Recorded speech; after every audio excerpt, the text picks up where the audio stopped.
라디오 땡땡 기도입니다.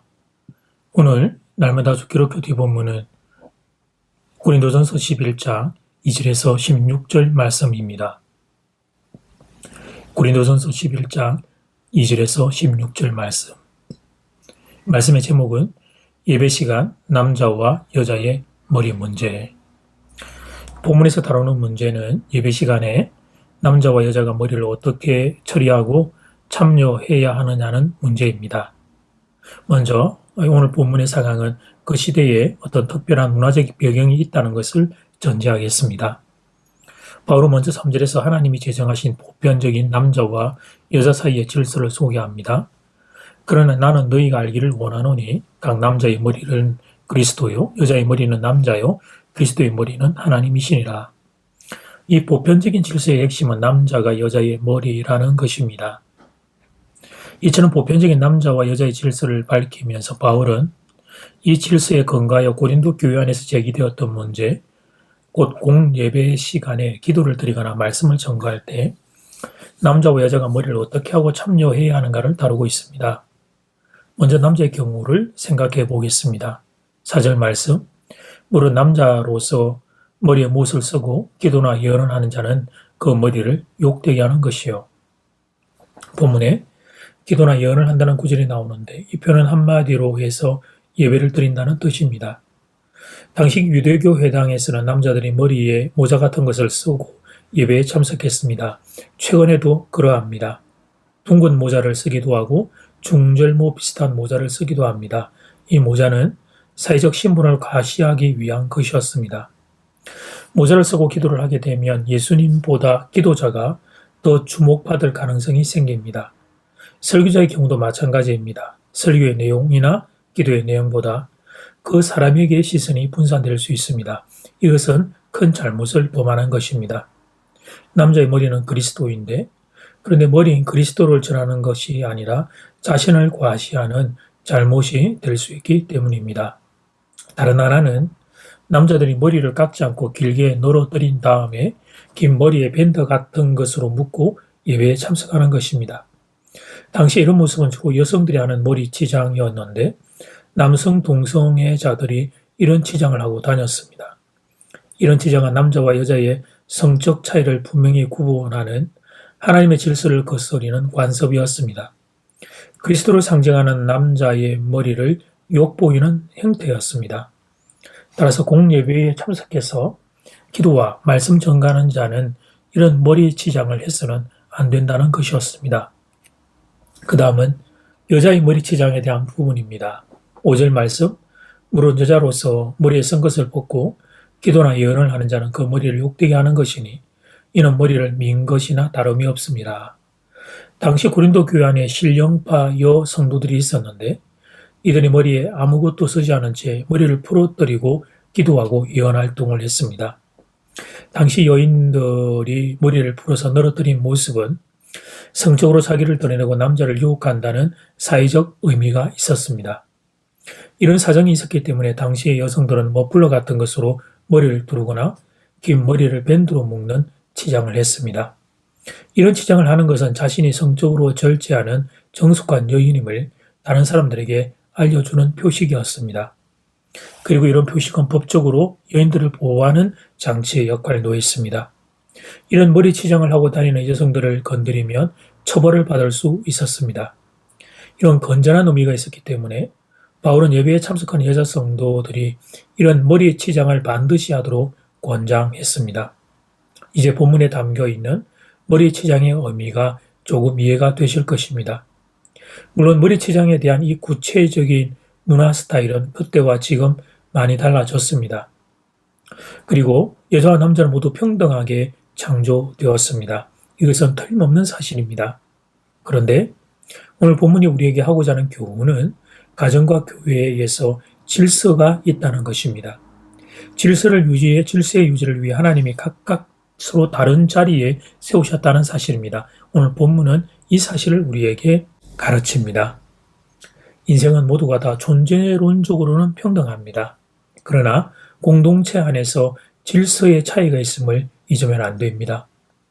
존재론적으로 인생이 다 평등하다는 이유 때문에 공동체 안에서 질서를 존중하지 않는다면 그 사람은 하나님의 창조의 질서를 어기는 것입니다. 바울이 본문에서 다룬 남자와 여자의 머리치장의 문제는 물론 당시의 문화가 배경이 된 것이 맞습니다. 그런데 그 교훈과 정신을 기억하는 것입니다. 공동체 안에서 질서를 존중해야 된다는 정신을 기억하는 것입니다. 사랑하는 여러분, 창조 질서가 무너지면 세상이 함께 무너집니다. 최근에 이상 고온으로 인해 지구 전체가 고통을 겪고 있습니다. 이것 또한 창조 질서를 위반한 인간의 책임입니다.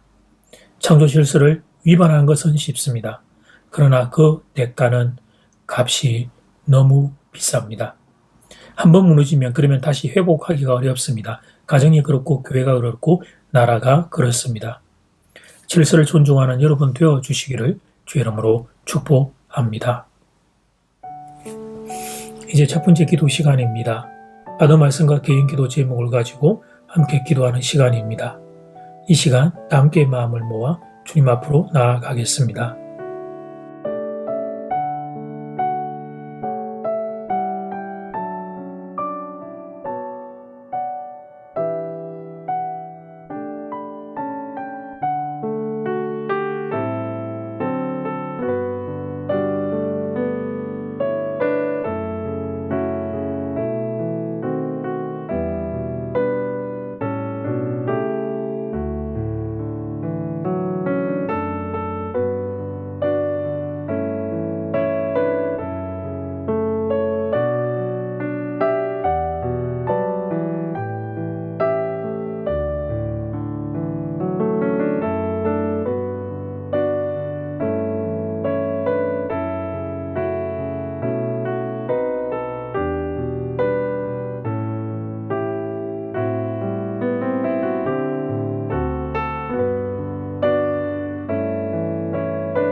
이제 두 번째 기도 시간입니다.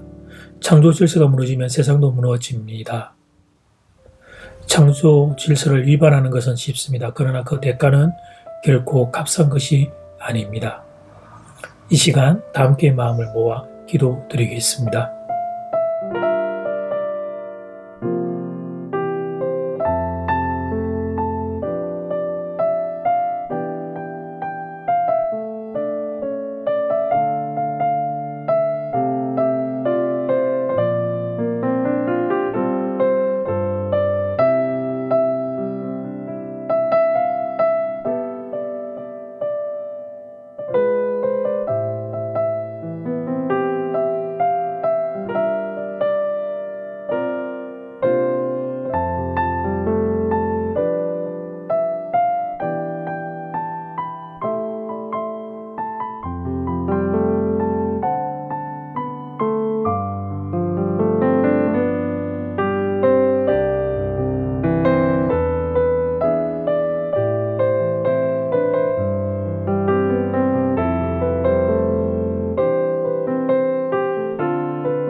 본문의 말씀, 당시의 교회 예배 가운데 남성과 여성의 머리치장의 문제를 통해서 교회 안의 질서와 관련된 하나님의 말씀이 주어짐을 보게 됩니다.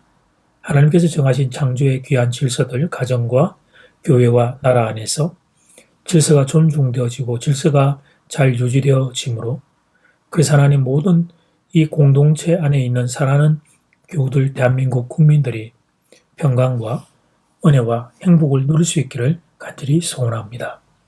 예수님 이름으로 기도드립니다. 아멘. 이제는 각자 개인적으로 기도하시면 되겠습니다. 평안한 밤 되십시오.